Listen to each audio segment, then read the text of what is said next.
Gəncə Regional Kollecində müəllimlərə qarşı təzyiqlər davam edir. Yeni iddialar. Gəncə Regional Kollecdə baş verən narazılıq bitmək bilmir. Redaksiyamıza daxil olan məlumata görə kollecin direktoru Xoşqədəm Xudayeva ilə bağlı yeni və ciddi iddialar səsləndirilib.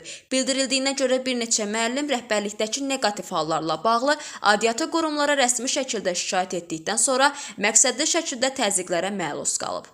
İddialara əsasən direktor Xoşqədəm Xudayeva həmin şəxsləri polisə verərək onlara qarşı inzibati və hüquqi tədbirlərin görülməsinə çalışıb.